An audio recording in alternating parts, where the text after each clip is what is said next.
The All Systems Go Africa Symposium. United Systems thinking with technical expertise and public policy to accelerate the vision of universal access to water, sanitation, and hygiene. At the heart of achieving justice for all is systems leadership. Delivering true change and acceleration requires visionary leadership at every level of the system.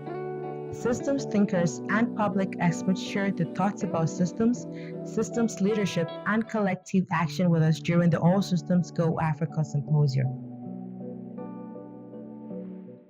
We are unraveling what we mean by system, but if I were to put a simple explanation to it, I'll say it's all that context-based moving parts that make the arrangement for providing wash services effective. Leadership is the key thing,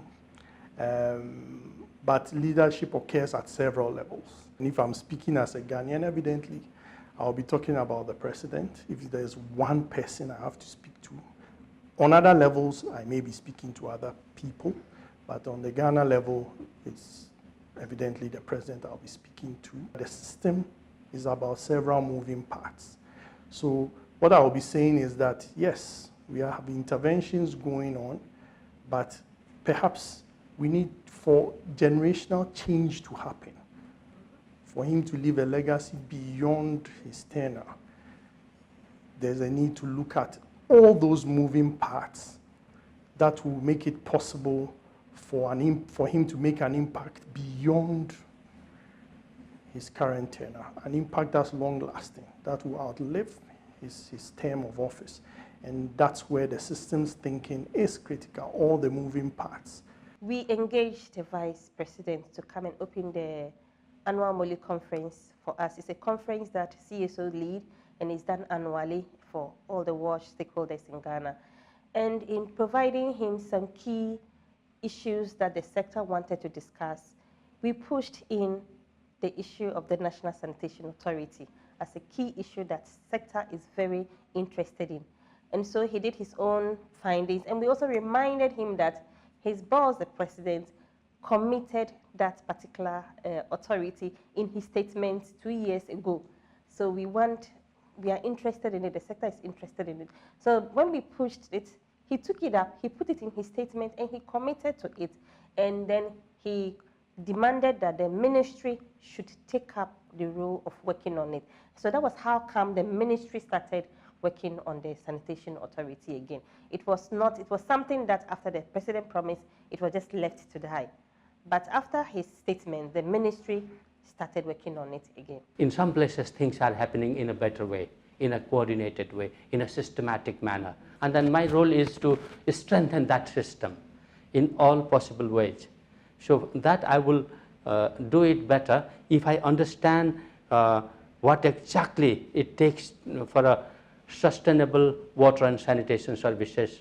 By saying sustainable, they are put in place properly, and they are carried away for a long time, and then when due time comes, they are replaced and refreshed. It takes system approach. So that's that's everybody's job. So this basically is all about making sure that we look from that angle. Pathways could be different, but the approach is the same. The leadership of the Ministry of Sanitation and Water Resources. Get your systems right. Get your procedures harmonized for everybody in the sector. And the objectives that you have, you will achieve it. Ministry takes the lead. Ministry puts its foot down. This is the way to go. Everybody, if you are coming, buying, these are strategies. If you come in, take this document, take this document, take this document, plug in. Well-prepared documents. We should be able to get everybody plugging in. Always giving allowance if there is a totally new approach which has come up, you can consider it.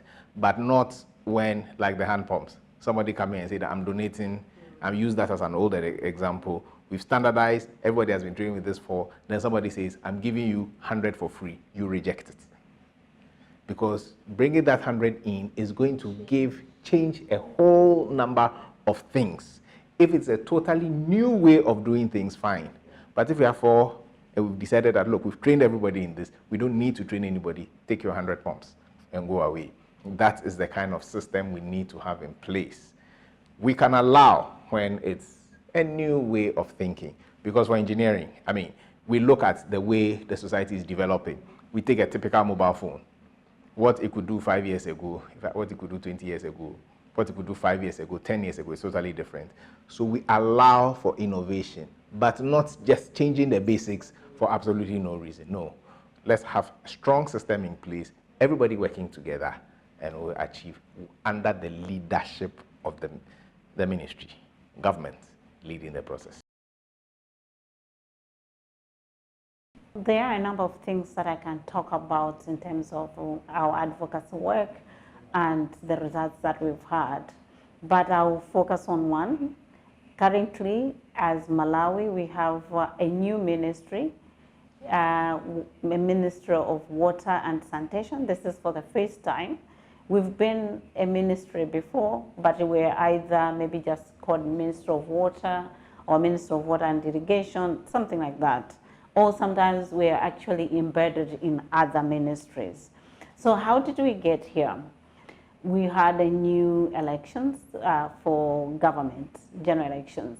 And the government that was elected into power, which is there now, didn't include water and sanitation as a ministry. It wasn't existing anywhere. We had actually, as a sector, and people in the sector had to go and ask, where do we belong? Where are we? And then we were told, okay, you are under natural resources and forestry. And which it didn't please us, because we knew, being under a certain ministry, we've been there before, and our budget was shrinking. And now that even our name wasn't even in the name of the ministry, it was even harder. So we said, okay, what do we do? So we gathered up as Water for People, Water Aid, and other collaborating members for Malawi, including West Network and also the development partners that are in WASH, which included UNICEF, to say, okay, we cannot remain like this. We need to have our own ministry, but we can't just go there with and create information. So we gathered information where we were as a sector and where we were in the other, because in this time period, even our budget had gone down. So we said, okay, what are our asks? So we said we shouldn't have so many asks. I think we had 5 of them. So a standalone Ministry of Water with a principal secretary of our own, budget increase, as well as a regulatory institution to regulate tariff and to regulate, to have a proper regulator in the sector. Je crois que ce qui est important, c'est véritablement de mobiliser suffisamment les ressources pour mettre en œuvre les actions à même de combler ces gaps. C'est également d'asseoir une meilleure priorisation de ces gaps pour que les ressources puissent être orientées de manière efficiente. Mais aussi, c'est important de renforcer les compétences des acteurs pour qu'ils soient à même d'appliquer les procédures et les stratégies qui seront déclinées. Il faut qu'il y ait davantage une appropriation par les communes de toutes les démarches. Il faut que la commune arrive à jouer son rôle de maître d'ouvrage, c'est-à-dire qu'il faut que les communes soient au centre, au cœur de tous les dispositifs qui seront mis en place pour améliorer l'accès à l'eau et à l'assainissement. Tant qu'il n'y a pas une appropriation par les niveaux déconcentrés, par les élus locaux, par les communes, moi je pense que ce serait quand même difficile quand même d'aller vers un accès universel. Il faut que les communes soient au devant de tous ces dispositifs. I remember one classic example. We've gone pig levels, done everything, decided where the water should pass, and they told us that they've been told that somebody who was like a priest had been struck by lightning or something, and he died in this area. So you can't pass water. Nobody goes there. So we can't pass water through there. They're like, oh, it will be under the ground. And we're advised, pass water through there. If nobody drinks, it's your problem. So we have to go back, do a little redesign, reconfigure the system. The cost doesn't go up by much. I don't know whether they would have drank the water or not, but I believe maybe much earlier we would have said, look, lay the pipe there. But now we learn that appreciate what the people are saying, whether it is superstition, whatever it is. Appreciate what they are saying to make sure that you get the results. So working with the people on the ground, local government authorities, traditional authorities who know what the needs of their people are, you can sit down with them, refine so that it may be technically feasible and viable, but we must have their input in everything that we do. There is hope in the sense that our governments have the highest mandate to be able to reach our mothers, our sisters, our grandfathers, everywhere in every community. The district assemblies or the local government authorities are there. We are calling on the government to support them with financial resources as well as capacity, so that they will be able to transfer, they will be able to deliver these services to our mothers in the remotest hamlet that you can ever think of. I mean, it just takes less than even $500 for you to change the life of a whole household by just providing a toilet facility. These our ministers are capable of doing, our MPs are capable of doing, our district chief executives are capable of doing, and you and myself and you were also part of that solution. So all hands on deck. And that is why we call it all systems goes to Africa.